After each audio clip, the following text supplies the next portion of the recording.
किसी के मन की बातें पढ़ने के लिए आपको 3 तरीके पता होने चाहिए। यह तरीके सीखना बहुत महत्वपूर्ण है। इन तरीकों को सीखकर आप आसानी से समझ सकते हैं कि कोई कैसा सोच रहा है। तो आइए मैं आपको गौतम बुद्ध की एक कहानी सुनाता हूं, जो आपको दूसरों के मन को पढ़ने के तरीके सिखाएगी। बहुत समय पहले की बात है। एक छोटे से गांव में 2 भाई थे। बड़े भाई अंधा था, इसीलिए वह हमेशा घर पर ही रहता था और छोटे भाई खेती करता था। हालांकि खेतों में बहुत सारे जानवर थे और उनके कारण पूरी कृषि बर्बाद हो रही थी। इससे छोटे भाई को बहुत परेशानी हो रही थी। फिर एक दिन उसे ख्याल आया कि वह अपने अंधे बड़े भाई की मदद क्यों नहीं लेता, ताकि वह खेतों से जानवरों को भगा सके।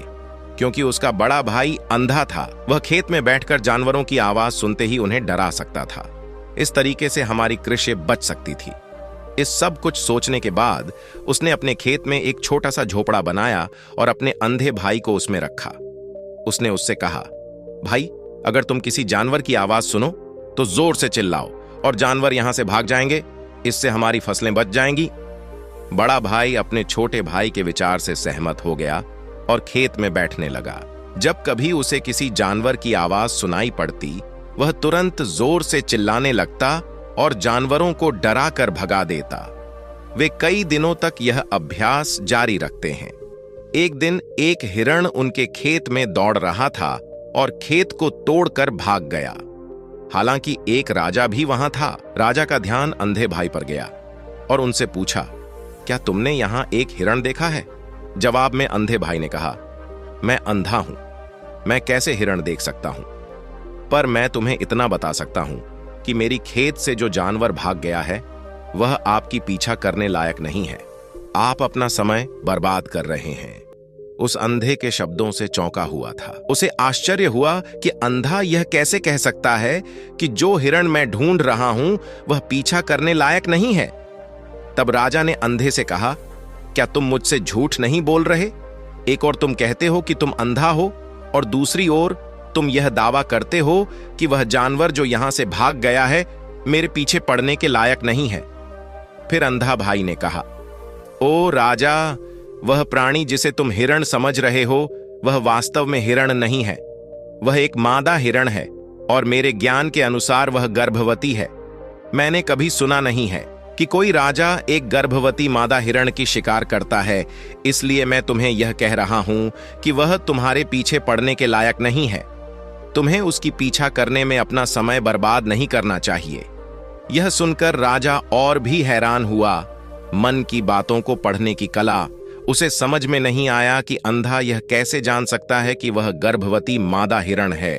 उसने सोचा कि कैसे एक अंधा यह जान सकता है मैं जिस हिरण की शिकार कर रहा हूं वह क्या गर्भवती है या नहीं। इस अद्भुत अंधे का इतना आत्मविश्वास के साथ कैसे कह सकता है? इसलिए मुझे इसे जांच करना होगा। इसीलिए राजा ने सत्यता जानने का निश्चय किया और अपने कमांडर से कहा, कमांडर, मुझे चाहिए कि वह प्राणी जिंदा रहे, क्योंकि मुझे जांच करना है कि यह वाकई एक गर्भवती मादा हिरण है।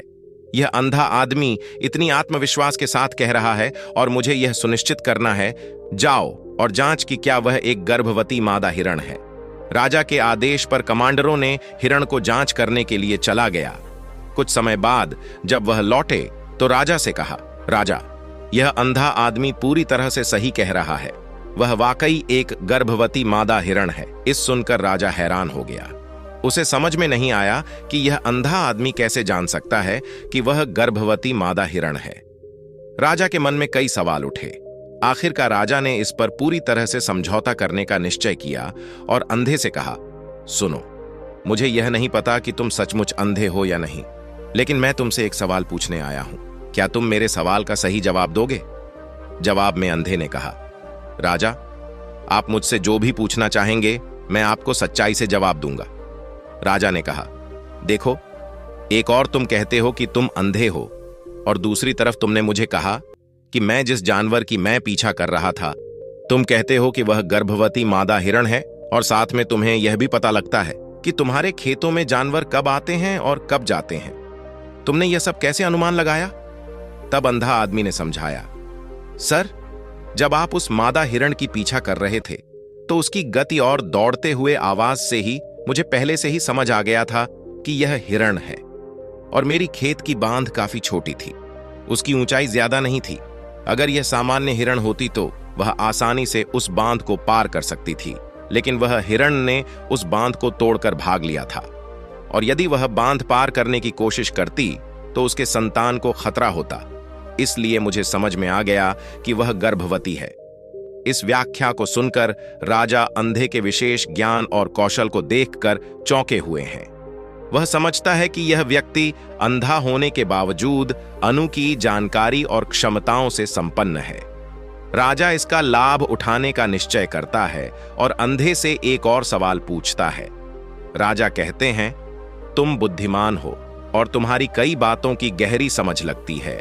आज मैंने तुम्हें यहां बुलाया है ताकि जान सकूं कि मेरी पत्नी मेरे प्रति विश्वासी है या नहीं। अंधा आदमी जवाब देता है, ओ राजा, ऐसा सवाल कैसा है? आपका विवाह कई सालों से चल रहा है और अब आप ऐसी बातें जानना चाहते हैं। ऐसे सवाल आपके मन में क्यों उत्पन्न हो रहे हैं? हालांकि राजा कहता है, तुम्हें इस सवाल का जवाब देना होगा। अगर तुम मुझे उत्तर नहीं दोगे तो मैं तुम्हें मृत्युदंड की सजा दूंगा। राजा की धमकी सुनकर अंधा कहता है, बहुत अच्छा, मैं तुम्हें तुम्हारे सवाल का जवाब दूंगा। ओ राजा, अगर तुम इस सवाल का जवाब चाहते हो तो तुम्हें मेरी एक सेवा करनी होगी। राजा पूछता है, मुझे बताओ, मुझे क्या करना होगा? व्यक्ति जवाब देता है, उसके लिए तुम्हें अपनी पत्नी को मेरे साथ एक कमरे में अकेले छोड़ देना होगा। यह सुनते ही पहले तो गुस्सा होता है, लेकिन कुछ समय सोचने के बाद वह उस व्यक्ति की बात मानता है और अपनी पत्नी को उसके साथ एक कमरे में भेजने का आदेश देता है। अंधे आदमी और रानी को एक कमरे में अकेले छोड़ देता है।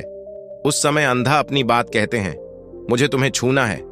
यह सुनते ही रानी बहुत गुस्से से भरी हो जाती है और अंधे को पीटने लगती है, कभी हाथों से तो कभी पैरों से और कभी पूरी ताकत से। वह उसे बेहद बेरहमी से पीटती है।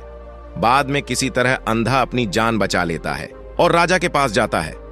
उसने राजा से कहा, ओ राजा, आपकी पत्नी विश्वासी नहीं है। इस सुनते ही राजा बहुत गुस्से से भरकर अपनी तलवार निकालता है और सीधे अपनी पत्नी के पास जाता है। उसने उससे गुस्से में कहा, रानी, आज मैं तुमसे एक सवाल पूछूंगा और तुम्हें सच्चाई से जवाब देना होगा।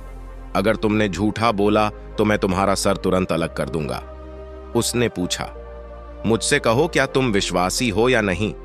इस पर रानी ने कहा, ओ राजा, तुम मुझे मार दो, लेकिन मैं विश्वासी नहीं हूं। राजा बहुत खुश हुआ क्योंकि वह सब कुछ जो अंधे ने कहा था वह पूरी तरह से सच था। इस सुनते ही राजा तत्काल अंधे के पास जाता है और पूछता है, तुमने कैसे जान लिया कि मेरी पत्नी विश्वासी नहीं है? अंधा उत्तर देता है, ओ राजा, यह काफी सरल है। मैंने आपकी पत्नी से कहा कि मैं उसे छूना चाहता हूं और वह इतनी रोष में आ गई कि मुझे मारने लगी। वफादार औरत कैसे किसी अन्य पुरुष को छू सकती है? जब मैंने उससे कहा कि मैं उसे छूना चाहता हूं, वह मुझे इनकार कर सकती थी, लेकिन उसने मुझे मारना शुरू कर दिया और उस प्रक्रिया में उसने मेरे पूरे शरीर को छुआ। अब तुम मुझसे बताओ, इस प्रकार की औरत विश्वासी कैसे हो सकती है? राजा कहता है, तुम बहुत बुद्धिमान हो। ठीक है, तो चलो आगे बढ़ते हैं। उसके बाद वह जोर से कहता है, एक और सवाल का सही जवाब दो और मैं तुम्हें यहां से जाने दूंगा। राजा फिर पूछता है, मुझे बताओ, क्या मैं सचमुच मेरे पिता का बेटा हूं या किसी और का? इस पर अंधा आदमी उत्तर देता है, ओ राजा, इससे तुम्हारा क्या लेना देना है, चाहे आपके माता पिता कौन हो। आप इस राज्य के राजा हो तो इस सवाल को छोड़ दो। लेकिन राजा जिद करता है, नहीं नहीं, मुझे इस सवाल का सटीक जवाब चाहिए, वरना यह सवाल मुझे हमेशा परेशान करेगा। इसलिए मैं सच्चाई जानना चाहता हूं। अगर तुम सही जवाब दोगे तो मैं तुम्हें यहां से जाने दूंगा। अंधा आदमी उत्तर देता है, ओ राजा, मेरे लिए इस सवाल का उत्तर देने के लिए तुम्हें अपनी मां के पास जाने की कोई आवश्यकता नहीं है। मैं अभी बता सकता हूं कि तुम किसके बच्चे हो, लेकिन उससे पहले मैं चाहता हूं कि तुम मुझसे वादा करो कि तुम मुझसे गुस्सा नहीं करोगे। राजा कहता है, हां, मैं वादा करता हूं कि मैं गुस्सा नहीं करूंगा। फिर आदमी जवाब देता है, ओ राजा, मैं तुम्हें बताने की आवश्यकता नहीं है कि तुम सचमुच अपने पिता के बच्चे हो। मैं तुम्हें अब बता दूं कि तुम मेरे स्वामी राजा और परमेश्वर के पुत्र हो। मैं वादा करता हूं कि मैं आपसे गुस्सा नहीं होऊंगा। फिर अंधा राजा से कहता है, तुम सचमुच अपने पिता के बच्चे हो, लेकिन तुम एक कंजूस व्यापारी की छाया में भी हो।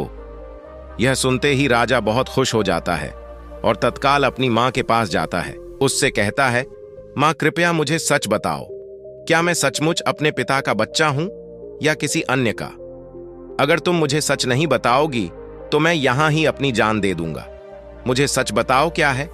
राजा की मां कहती हैं, पुत्र, तुम सचमुच अपने पिता का बच्चा है, लेकिन तुम एक कंजूस व्यापारी की छाया में भी हो। जब मैं नहाकर अपनी आवश्यकता अनुसार देख रही थी तो मैंने तुम्हारी ऊपर कंजूस व्यापारी की छाया देखी। ये सुनते ही राजा बहुत खुश हो जाता है और तत्काल ही अंधे के पास लौटता उससे पूछता है, तुमने कैसे जान लिया कि मेरी ऊपर कंजूस व्यापारी की छाया थी? अंधा जवाब देता है, ओ राजा, आप मुझसे कई सवाल पूछते हैं और मैंने सभी के सही उत्तर दिए हैं।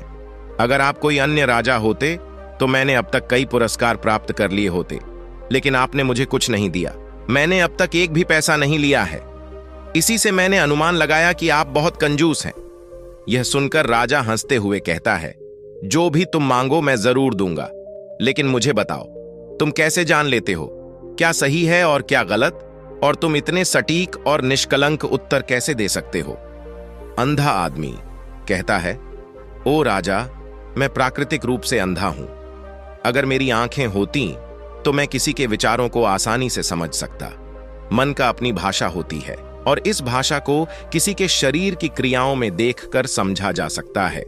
व्यक्ति की आंखों, होठों, काम करने के तरीके और उनकी गतिविधियों को देखकर हम समझ सकते हैं कि उसके मन में क्या चल रहा है।